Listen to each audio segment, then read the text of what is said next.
Bapa di dalam surga, benar ya Tuhan. Biarlah pujian ini bukan hanya sekedar kami mengiyakannya dan kami percaya, tetapi biarlah kami berani meletakkan kehidupan kami berada di bawah sandaran sebagai di mana Tuhan yang menjadi penopang bagi kami. Terima kasih Tuhan, kami bersyukur untuk pujian yang boleh kami nyanyikan di hadapan-Mu. Terima kasih Tuhan. Biarlah hidup kami, keberadaan kami, semuanya kami letakkan di bawah sandaran daripada Tuhan. Terima kasih Tuhan, kami rindu pada pagi hari ini ketika kami belajar akan kebenaran firman-Mu. Tuhan, Engkau berbicara kepada kami. Roh Kudus menolong kami, mencelikkan mata dan hati pikiran kami untuk kami bersedia menerima akan kebenaran firman-Mu. Terima kasih Tuhan, berbicaralah kepada kami, karena kami siap untuk mendengarkannya. Terpujilah nama-Mu. Di dalam nama Tuhan Yesus, kami berdoa dan kami mengucap syukur. Amin. Silakan duduk, jemaat yang terkasih di dalam Tuhan.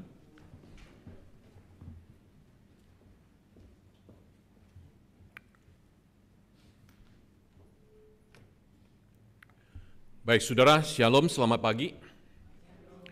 Baik, saudara, apa kabar hari ini? Ya, luar biasa. Ya, saudara, tema kita hari ini adalah sebuah pertanyaan bagi kita. Siapa yang Anda andalkan? Saudara, siapa yang Anda andalkan di dalam hidup saudara? Hah? Bapak mama kali, bapak emak kali. Kalau anak kecil saudara tanya, siapa yang menjadi sandaran di dalam hidupnya? Siapa? Orang tua Bapak Ibu. Dia nggak pusingin orang tuanya punya uang atau kagak, yang penting orang tuanya menjadi sandaran bagi dia. Betul nggak? Ya kan?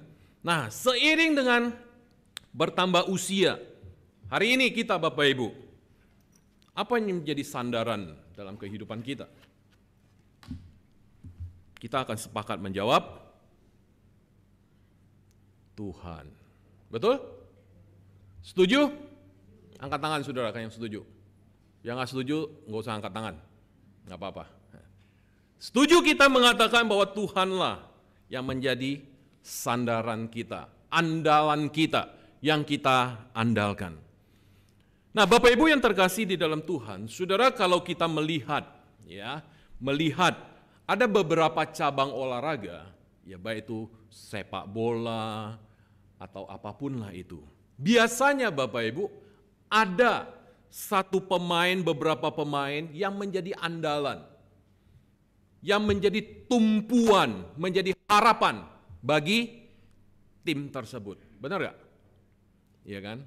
Kita ambil contoh, misalnya kalau kita bicara tentang tim Argentina, langsung terbesit di pikiran kita siapa?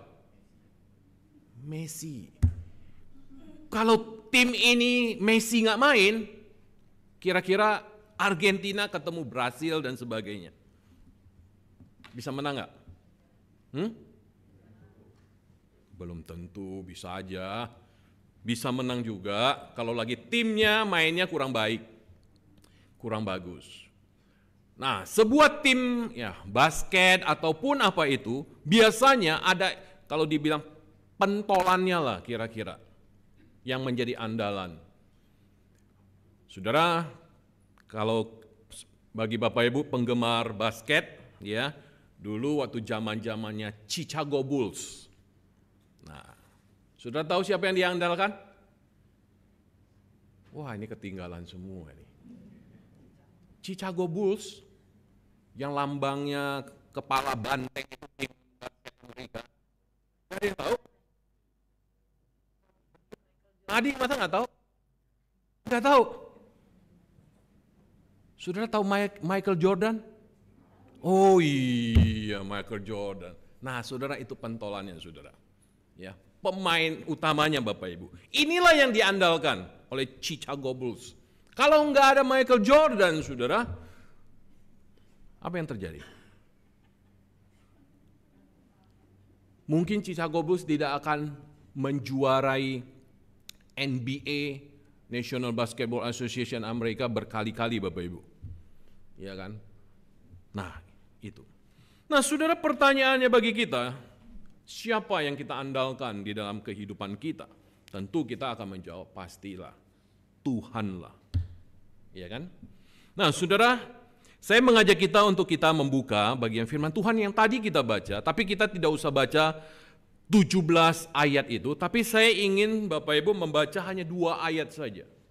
Perhatikan di ayatnya yang ke-7 dan ayatnya yang ke-8. Ayat ke-7 dan ayatnya yang ke-8. Coba kita baca sama-sama, ya, bersama-sama. 3, 2, 1. Diberkatilah orang yang mengandalkan Tuhan, yang menaruh harapannya pada Tuhan. Perhatikan ayat 8.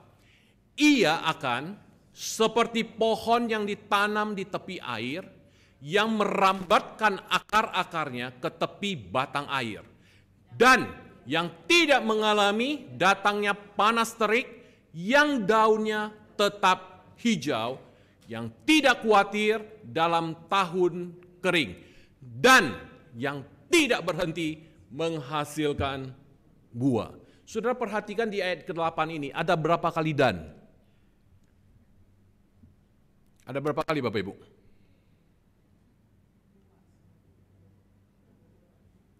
Ada 2, iya kan?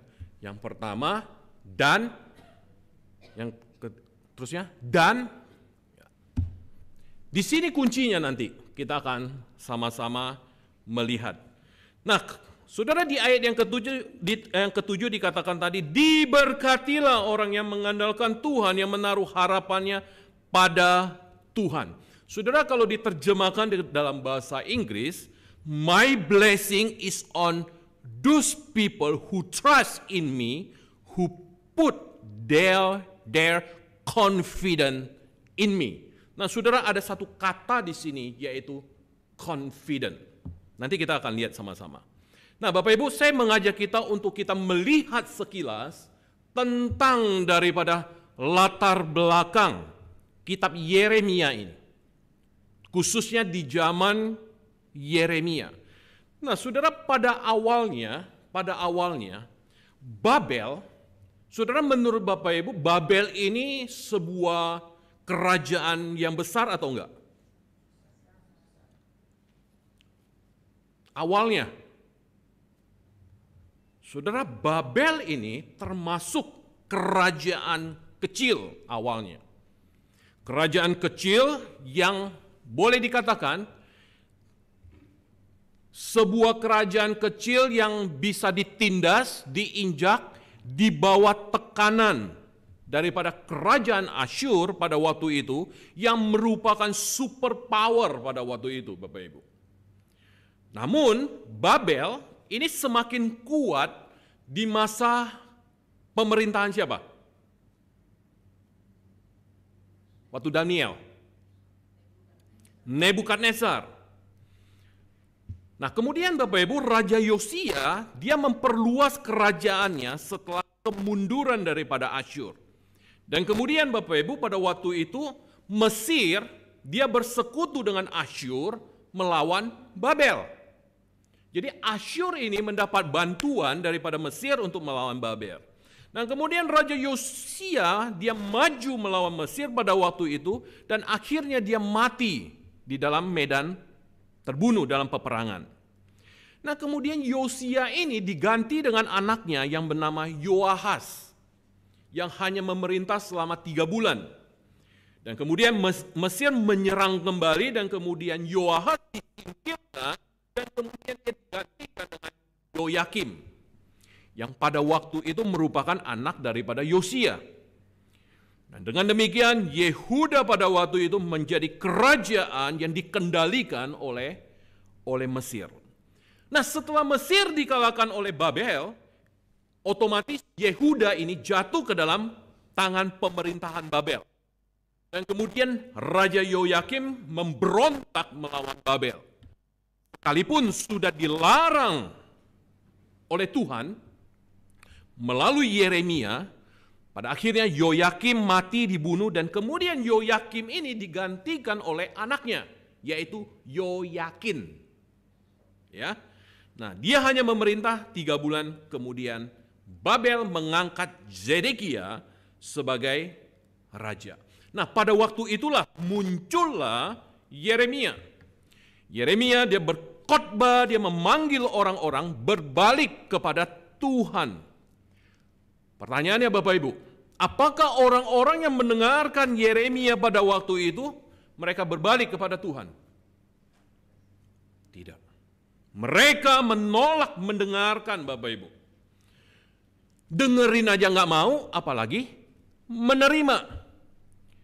Nah, mereka percaya bahwa Tuhan pasti akan melindungi mereka seperti yang Tuhan lakukan pada masa tahun 605 sebelum Masehi, 598 sebelum Masehi, di mana tentara Babel pada waktu itu kembali kepada Babel. Nah, mereka yakin Tuhan pasti akan melindungi Yerusalem. Mereka juga percaya bahwa yang terburuk sudah lewat. Yang paling buruk yang mereka alami itu sudah lewat, sudah berlalu. Nah, saudara, ribuan orang sudah dibawa ke Babel. Khotbah-khotbah tentang damai sejahtera ini terus dikhotbahkan di Yerusalem. Pertanyaannya, saudara, mengapa khotbah-khotbah pada waktu itu berhasil, saudara, meyakinkan orang Yehuda? Karena peperangan melawan Mesir membuat Babel ini babak belur, Bapak Ibu. Sehingga muncul banyak pemberontakan pada waktu itu melawan Babel. Banyak pasukan Babel sendiri juga melawan Babel sendiri. Melawan Raja Babel. Dari luar dihajar, dari dalam internalnya sendiri pun Babel ini dihajar, diberontak oleh orang-orang mereka sendiri. Nah, saudara, Raja Zedekia dia memberontak melawan Babel sehingga Babel menyerang kembali. Ketika Zedekia melarikan diri, dia berhasil ditangkap oleh Raja Babel pada waktu itu, membunuh dia di depan mata anak-anaknya sendiri, Bapak Ibu. Dan kemudian membutakan. Nah, Bapak Ibu, singkat cerita kemudian Yeremia dilepaskan dari penjara oleh Raja Babel. Dan kemudian orang-orang Yahudi membawa paksa Yeremia ke Mesir. Nah, kemudian Yeremia mati dan ada yang mengatakan dia dilempari menggunakan batu oleh orang-orang Yahudi di Mesir pada waktu itu. Nah, Bapak Ibu yang terkasih di dalam Tuhan, ini sekilas Bapak Ibu. Ya, sekilas tentang latar belakang daripada kitab Yeremia dan zamannya Yeremia. Nah, mari kita lihat kepada Yeremia. Nah, Bapak Ibu yang terkasih di dalam Tuhan, saudara, ada sebuah petua atau kalimat yang mengatakan apa yang kau tanam, itu yang akan kau tuai. Nah, petua ini mengingatkan kita, saudara, tentang sebuah tanggung jawab terhadap sebuah perbuatan kita. Bagaimanapun kita harus menerima segala konsekuensi atas apa yang kita lakukan. Betul nggak Bapak Ibu? Setiap keputusan, setiap apapun yang kita lakukan, tindakan yang kita ambil, itu selalu ada yang namanya konsekuensi. Demikian juga saat ketika kita melakukan dosa, maka pasti akan ada konsekuensinya di hadapan Tuhan. Nah, Yeremia dia mengungkapkan bahwa dosa daripada bangsa Yahudi ini telah tertulis dengan pena besi yang matanya dari intan, Bapak Ibu. Terukir pada loh hati mereka dan pada tanduk-tanduk mezbah mereka. Mereka menjauh dari Allah, menyembah berhala, Mereka mengandalkan manusia dan bukan mengandalkan Tuhan. Mereka meninggalkan Tuhan, sang sumber air hidup itu. Apa konsekuensinya? Atas perbuatan itu, apa yang dilakukan oleh Tuhan terhadap mereka? Tuhan menghukum mereka. Tuhan menghukum mereka, Tuhan mengizinkan harta benda mereka dirampas dan mereka kehilangan apa yang telah diberikan kepada mereka sebagai umat perjanjian Tuhan. Dan kemudian mereka menjadi budak daripada musuh mereka. Nah, Bapak Ibu, semua ini adalah ganjaran atas dosa yang telah mereka lakukan. Namun,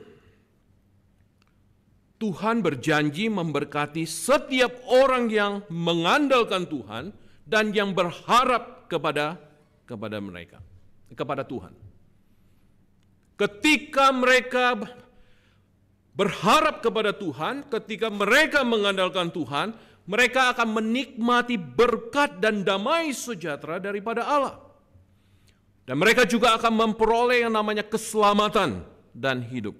Tentu semua ini sesuai dengan janji Allah, yang mana Dia akan memberkati umat, nah ini dia, yang mengasihinya, melakukan ketetapan dan perintahnya.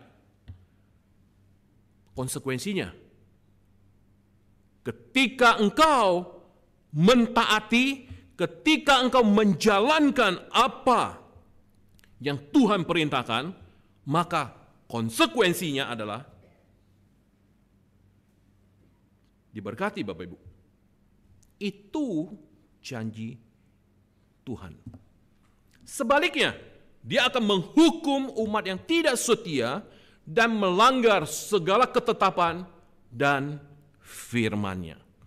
Nah, Bapak Ibu, tidak ada yang dapat kita sembunyikan di hadapan Tuhan. Perbuatan dosa apapun yang kita lakukan tidak bisa kita sembunyikan daripada Tuhan. Kenapa? Karena Dia menyelidiki, Dia menguji hati dan hidup kita, Bapak Ibu. Dia akan memberikan balasan sesuai dengan apa yang kita lakukan. Pertanyaan saya, Bapak Ibu, apakah Tuhan itu kejam? Apakah Tuhan itu kejam?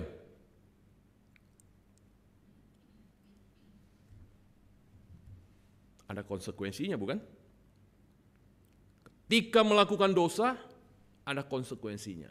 Ketika taat kepada Tuhan, menjalani ketetapan-ketetapan Tuhan, taat perintahnya, ada konsekuensinya, Bapak Ibu. Saudara, tidak ada yang bisa kita sembunyikan dari Tuhan. Apakah kita menjadi umat, orang percaya, anak Tuhan yang mengasihi Dia, atau kita akan menjadi anak Tuhan yang tidak setia kepada Dia. Cuma dua, Bapak Ibu. Engkau setia atau engkau tidak setia. Cuman itu. Dan ganjaran dan konsekuensinya perbuatan kita di hadapan Tuhan. Tuhan tahu apa yang akan Dia lakukan. Saudara, sebab itu Yeremia dia memberikan seruan, ada jaminan hidup kepada orang yang mengandalkan Tuhan. Mengandalkan Tuhan akan diberkati. Setuju nggak, Bapak Ibu? Mengandalkan Tuhan akan diberkati. Sementara tidak mengandalkan Tuhan akan binasa.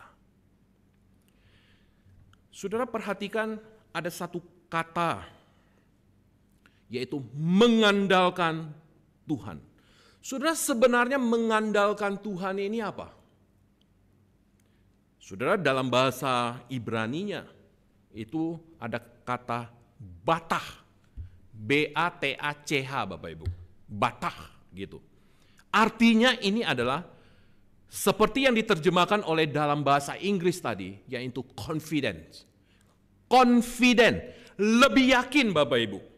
Lebih merasa secure, merasa aman, lebih percaya, lebih mempercayakan dirinya sepenuhnya hanya kepada Tuhan.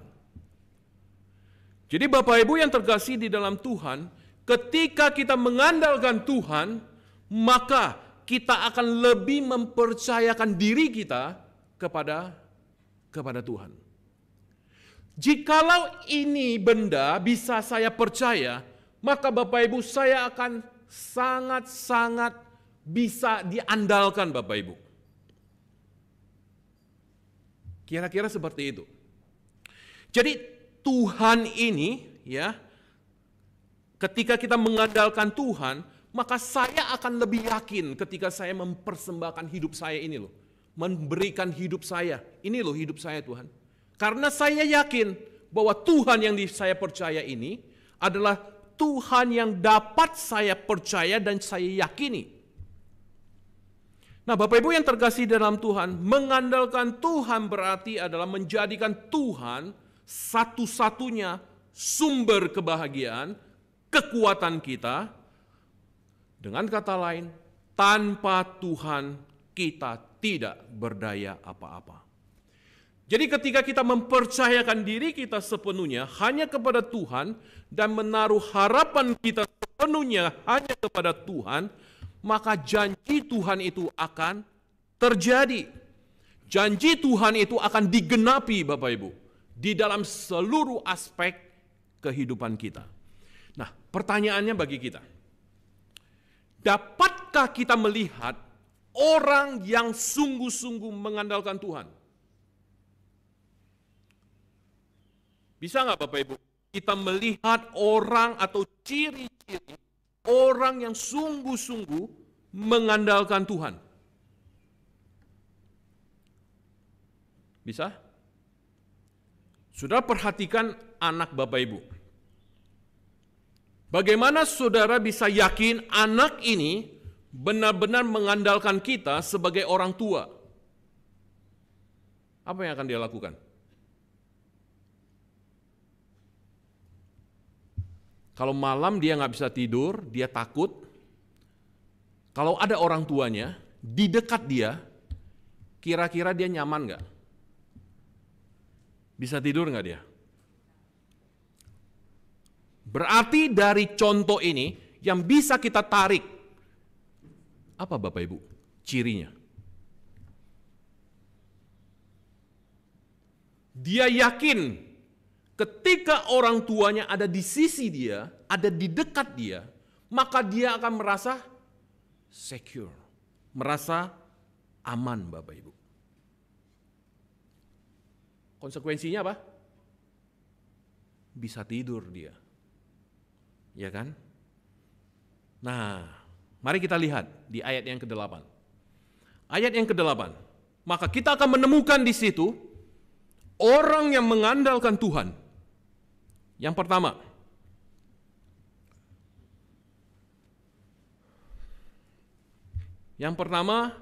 tertanam dan bertumbuh di dalam Tuhan. Ya. Slide. Nah, Bapak Ibu, perhatikan di ayat yang ke-8a. Di ayat yang ke-8a.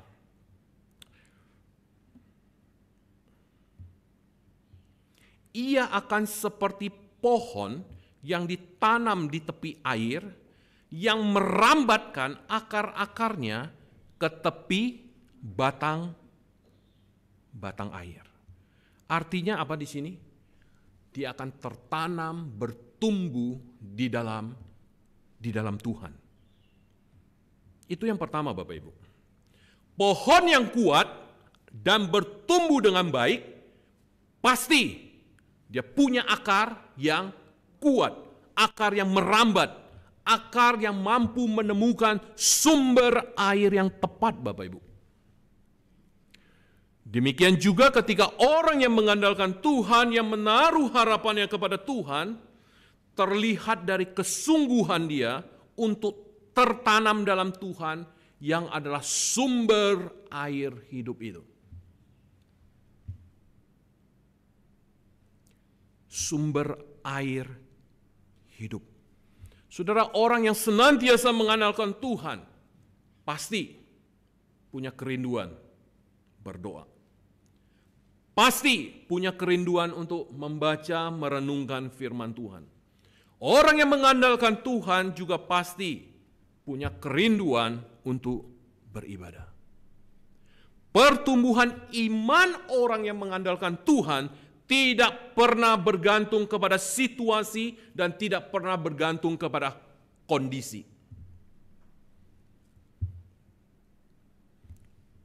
Ini yang dinamakan konsisten, Bapak Ibu. Apapun situasi, apapun kondisi, tidak menggoyahkan iman dia kepada Tuhan. Tidak akan menggoyahkan dia tetap mengandalkan Tuhan di dalam hidupnya. Saudara, saya suka sekali mengambil contoh kehidupan Daniel, Bapak Ibu. Daniel ini punya lifestyle gaya hidup, kedekatan dia dengan Tuhan, betul?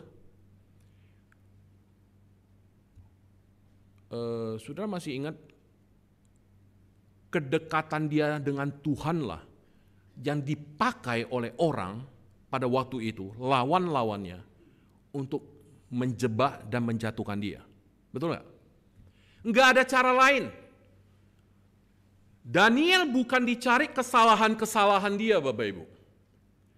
Tetapi justru yang dicari apa? Yang dijatuhkan dia, yang menjatuhkan dia, yang dipakai adalah bagaimana dia dekat dengan Tuhan. Itu yang digunakan.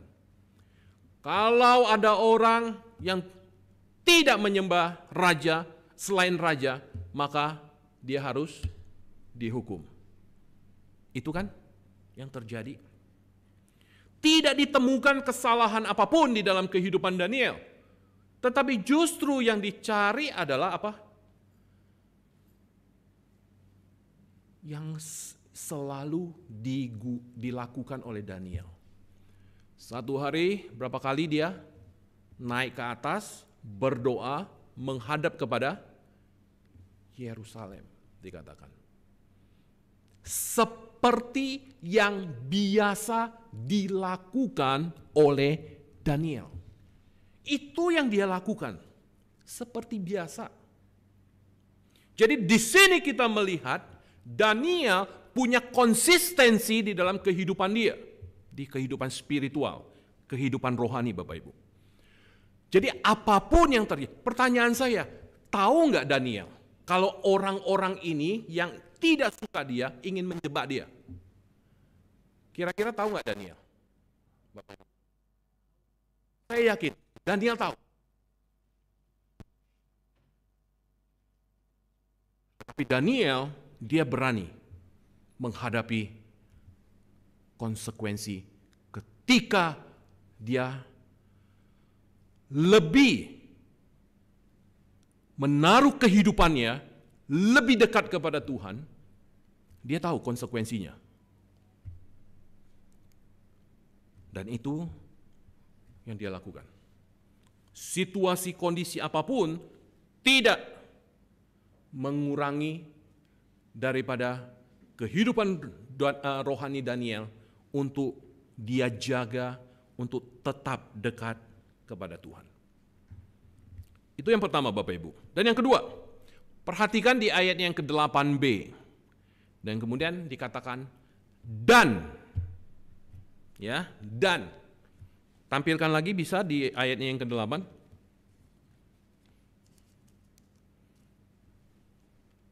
Dan yang tidak mengalami datangnya panas terik, yang daunnya tetap hijau, yang tidak khawatir dalam tahun kering.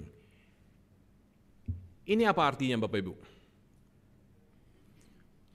Ciri orang yang mengandalkan Tuhan adalah mereka tidak khawatir dalam kesulitan. Orang yang mengandalkan Tuhan bukan berarti tidak akan mengalami kesulitan. Bukan berarti tidak akan mengalami pencobaan, tidak berarti akan tidak mengalami tantangan hidup Bapak Ibu. Enggak. Akan mengalami tantangan demi tantangan. Kita lihat saja Bapak Ibu, Yeremia. Yeremia seorang nabi yang dikhususkan Tuhan untuk menyampaikan kebaikan, menyampaikan kebenaran firman Tuhan kepada bangsa Israel. Bukan berarti Nabi Yeremia itu lepas dari tantangan dan kesulitan di dalam hidup. Justru ketika dia melakukan tugas pelayanannya, Yeremia beberapa kali mengalami siksaan dari bangsa Israel. Di Yeremia 38 Bapak Ibu ayatnya yang ke-6. Kita bisa temukan itu. Jadi tidak mulus Bapak Ibu di dalam kehidupan Nabi Yeremia sekalipun. Di dalam kehidupannya. Banyak tantangan, kesulitan, pencobaan yang harus dia alami. Namun walaupun mengalami banyak kesulitan, tantangan, namun Yeremia tidak pernah takut. Tidak pernah mundur dari yang namanya pelayanan Bapak Ibu. Bahkan walaupun di dalam pelayanannya selama 40 tahun dia tidak diterima oleh bangsa Israel, Yeremia tetap konsisten melakukan tugas pelayanannya. Ini yang terjadi dengan Yeremia. Konsisten sekali lagi. Apapun situasi, apapun kondisi, tidak merubah dia, tidak mempengaruhi dia untuk merubah konsistensinya Bapak Ibu. Hari ini, mari kita lihat dalam hidup kita. Nggak usah jauh-jauh, pelayanan kita Bapak Ibu. Apakah kita mudah, gampang dipengaruhi oleh situasi kondisi? Nggak mau lagi lah saya pelayanan. Karena saya tidak dihargai. Saya nggak mau lagi pelayanan. Karena saya diapain? Diomongin. Betul nggak Bapak Ibu? Kita mundur kan? Kita tidak konsisten Bapak Ibu. Ya Bapak Ibu lebih tahulah. Saudara, bukan berarti tidak ada kesulitan. Ketika kita melayani dengan baik, dengan benar pun, kadang ada aja tuh omongan orang. Betul atau betul Bapak Ibu? Benar. Tinggal ganti betul dengan benar aja. Ya. Nah, Saudara, jangan sampai membuat iman kita lemah Bapak Ibu. Jangan membuat kita ketakutan. Sebab kita percaya bahwa Tuhan akan memberkati kita yang mengandalkan Tuhan tepat pada waktunya. Tepat pada waktunya. Yakin dan percayalah. Dan selanjutnya, perhatikan di ayat yang ke-8 C-nya Bapak Ibu. Kembali lagi ke ayat ke-8. Yang terakhir, yang tidak berhenti menghasilkan buah. Nah, Bapak Ibu yang terkasih di dalam Tuhan, salah satu ciri orang yang mengandalkan Tuhan sehingga dia diberkati Tuhan adalah tetap menghasilkan buah. Artinya tetap menjadi berkat bagi banyak orang. Jadi orang yang mengandalkan Tuhan akan memperlihatkan kebaikannya bagi orang lain. Walaupun, nah ini dia, walaupun orang lain tidak berbuat baik kepada dia. Jikalau ada orang yang tidak berbuat baik kepada Bapak Ibu, tetapi Bapak Ibu masih tetap melakukan kebaikan kepada orang tersebut, berarti itu salah satu ciri kita adalah orang yang mengandalkan Tuhan, yang senantiasa terus menghasilkan buah. Nggak gampang ya. Orang berbuat baik kepada kita, kita melakukan kebaikan. Betul? Orang tidak berbuat baik kepada kita, kita melakukan kebaikan kepada dia. Gampang atau susah? Dia tidak melakukan kebaikan loh. Dia melakukan kejahatan kepada kita dan kita melakukan membalas dengan kebaikan. Lebih gampang mana lagi? Tidak melakukan apa-apa, kita berbuat baik, dia melakukan sesuatu tapi dengan kejahatan dan kita balas dengan kebaikan. Itulah cirinya, Bapak Ibu. Ternyata susah-susah juga, ya kan?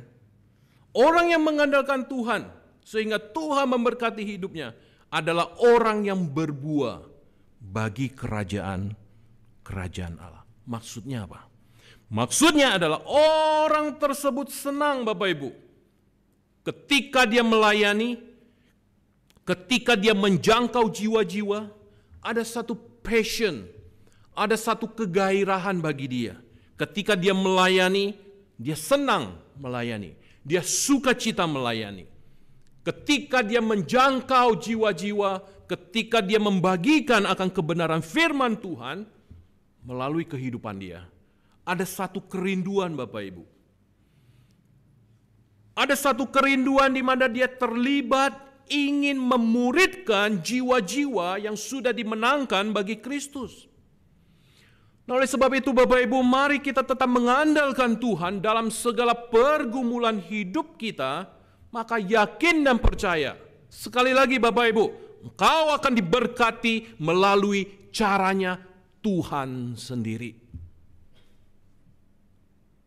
Melalui caranya Tuhan sendiri, Bapak Ibu. Tuhan bisa melakukan cara apapun ketika dia ingin memberkati orang yang mengandalkan Tuhan. Yang penting saudara dan saya melakukan bagiannya kita. Apa bagian kita? Mengandalkan dia, bukan? Bagiannya Tuhan untuk memberkati kita doang. Saudara, mari kita izinkan Tuhan untuk melihat, menyelidiki, mengoreksi hati kita. Jangan sampai ada dosa yang menguasai kehidupan kita, Bapak Ibu. Mari kita mengandalkan dan berharap hanya kepada Tuhan. Dengan demikian maka kita akan menikmati, Bapak Ibu, menikmati berkat damai sejahtera yang dijanjikan Allah bagi setiap mereka yang mengasihi Dia. Saudara, pertanyaan saya, Daniel mengasihi Tuhan nggak, Bapak Ibu? Daniel mengasihi Tuhan. Apa yang didapatkan oleh Daniel? Hukuman? Dapat hukuman dong dia kan ya? Buktinya dia dimasukin ke gua singa kan? Dapat. Dia melakukan yang baik, dia dapat hukuman, Bapak Ibu. Tapi jangan hanya sampai di situ kita melihat. Bagaimana seterusnya? Tuhan memberkati dia, walaupun dia harus melewati proses ini. Dia melakukan yang baik, tapi dia dijahati dan diperlakukan tidak baik. Walaupun dia tetap harus menerima konsekuensi itu. Tapi Tuhan memberkati dia dengan caranya Tuhan sendiri, Bapak Ibu. Cuman masalahnya, yakinkah kita mengandalkan Tuhankah di dalam kehidupan kita, Bapak Ibu? Itu yang paling penting bagi kita. Saudara, ini bukan hanya sekedar teori, Bapak Ibu. Ini bukan hanya sekedar, ya ini mah teori aja begitu. Tapi saya ingin menantang Bapak Ibu, mari kita buktikan. Apakah saudara dan saya kita sungguh-sungguh mengandalkan Tuhan, mengasihi Tuhan di dalam kehidupan kita. Walaupun ketika kita mengandalkan Tuhan dan mengasihi Tuhan, Tuhan izinkan kita mengalami proses. Mungkin proses ini kadang gak enak, tapi Tuhan izinkan dan Tuhan mengendalikan. Sekali lagi saya ulangi, Tuhan akan memberkati saudara dan saya dengan melalui caranya Tuhan sendiri. Amin Bapak Ibu. Itulah Tuhan kita Bapak Ibu. Tuhan yang tidak bisa terselami dengan akal pikiran kita. Tuhan kita ini bukan aneh, tetapi Tuhan kita adalah Tuhan yang luar biasa Bapak Ibu. Bagaimana dia membebaskan bangsa Israel dari kejaran pasukan Mesir? Enggak masuk akal bukan? Bagaimana Tuhan memakai situasi panas untuk memberkati bangsa Israel? Bagaimana mungkin Tuhan memakai suhu yang dingin pada malam hari untuk dia melindungi bangsa Israel? Tiang awan, tiang api. Iya kan? Tuhan memberkati bangsa Israel dengan caranya, melalui caranya Tuhan sendiri, Bapak Ibu. Saudara, setiap kita di sini Tuhan bisa memberkati dengan cara-cara yang berbeda. Tuhan bisa memberkati dengan peristiwa-peristiwa, proses-proses yang berbeda, Bapak Ibu. Bisa melalui sakit, bisa melalui penyakit, bisa melalui musibah, bisa melalui kejadian, peristiwa apapun. Tuhan bisa izinkan itu terjadi. Proses ini kadang gak enak. Tapi kita lihat endingnya nanti Bapak Ibu. Drakor yang paling penting apa? Endingnya bukan nanti, oh ternyata endingnya seperti ini Bapak Ibu. Oh ternyata yang tidak terduga-terduga itu mulai muncul Bapak Ibu. Oh ternyata ini konspirasinya ini. Ternyata ini yang gak terduga, ini yang ternyata, oh ini loh biang keroknya ternyata. Tokonya ini, penjahatnya ternyata ini. Kelihatannya baik Bapak Ibu. Tapi endingnya kita lihat apa yang terjadi. Hidup kita pun seperti itu bukan? Yang kita lihat itu adalah akhirnya Bapak Ibu. Finishnya nanti seperti apa? Tetapi di dalam proses itu, apakah kita mengandalkan dan setia kepada Tuhan dan mengasihi Tuhan? Itu yang Tuhan inginkan. Selamat Bapak Ibu, berkarya bagi Tuhan melalui kehidupan Bapak Ibu sekalian. Senantiasa terus mengandalkan Tuhan, seperti janji Tuhan di ayat yang ke-8. Berbuah bagi kerajaan dan kemudian tidak khawatir dalam kesulitan dan terus tertanam, bertumbuh di dalam Tuhan. Tuhan memberkati Bapak Ibu sekalian, mari kita berdoa bersama. Bapa di dalam surga, terima kasih, kami bersyukur ya Tuhan. Melalui kitab Yeremia, kami menyaksikan bagaimana janji Tuhan bagi setiap mereka yang mengandalkan Tuhan di dalam kehidupannya. Setiap mereka yang menaruh harapan sepenuhnya kepada Tuhan. Maka seperti janji Tuhan kepada setiap anak-anak Tuhan, itu akan terjadi dan digenapi di dalam seluruh aspek kehidupan. Tuhan, kami bersyukur kesempatan yang Tuhan berikan kepada kami untuk kami boleh bersama-sama belajar bagaimana kami mempercayakan, mengandalkan Tuhan di dalam kehidupan kami. Tuhan, tolong kami. Tidak mudah bagi kami ya Tuhan, untuk kami mencapai kepada titik, kepada level yang seperti ini. Tetapi inilah panggilan Tuhan bagi kehidupan kami. Kami bersyukur ya Tuhan untuk pembelajaran akan firman-Mu pada hari ini. Supaya kami boleh terus tertanam dan bertumbuh di dalam Engkau. Kami kuat menghadapi setiap kekhawatiran, setiap kesulitan di dalam kehidupan kami. Yang pada akhirnya, dari apa yang kami alami, kami menghasilkan buah-buah kebaikan yang terus menjadi berkat bagi orang lain. Terima kasih Tuhan untuk firman-Mu yang boleh kami renungkan bersama-sama, di mana kami boleh belajar bersama-sama. Terpujilah nama-Mu. Dalam nama Tuhan Yesus, kami berdoa. Amin.